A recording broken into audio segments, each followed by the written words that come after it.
Good morning, lovely people on the internet, and also miserable Jeff. I'm here in the void outside the realm of time and space, also known as Chicago suburbia. Today we are discussing Star Trek Lower Decks, the beloved animated comedy series set in the world of Star Trek that concluded its fifth and most likely final season towards the end of 2024. Something that was honestly very bittersweet from a viewer's perspective. Mostly because, despite being a humorous comedy with razor-sharp wit, Star Trek Lower Decks had an abundance of heart. After all, the show follows 4 members of the Lower Decks raid a support crew on the USS Cerritos, which is regarded as one of Starfleet's least essential ships, basically the Ringo Starr of spacecrafts. And the 4 characters we primarily follow are the rebellious Beckett Mariner, the rule and procedure stickler Brad Boimler, the very excitable and driven Davana Tentley, and the technician whiz Samantha Rutherford, as they all go on life or death adventures and explore planets, all while experiencing character arcs and narrative progression every season, and honestly, every episode. And that's a big thing. Because remember, Star Trek Lower Decks is an animated comedy series with an art style reminiscent of Rick and Morty and its ilk. It has a light-hearted visage,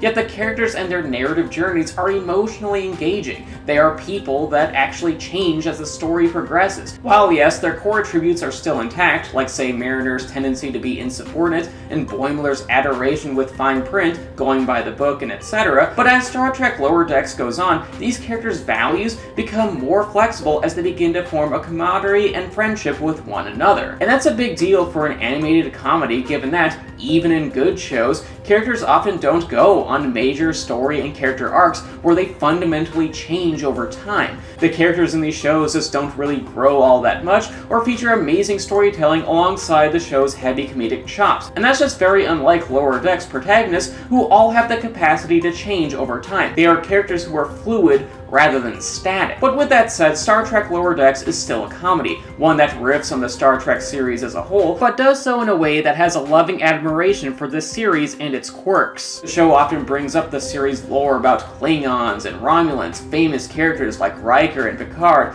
and even inventing new alien species and critters like the bone-drinking, terrifying yet cuddleable Moopsie, a true cinematic icon, utilizing them for punchlines of jokes, but approaching the subject matter in a respectful way. The kind of jokes exchanged between friends rather than serving a comedic shit sandwich with no to give. Unrelated image. So yeah, I love Star Trek Lower Decks, and the fact that it has reached the endpoint has me feeling wistful. I'm sad it's over, but wow was it top tier from beginning to end. Sure, I'll miss Lower Decks, but I will forever be grateful for the journey with these adorable characters and their amusing shenanigans.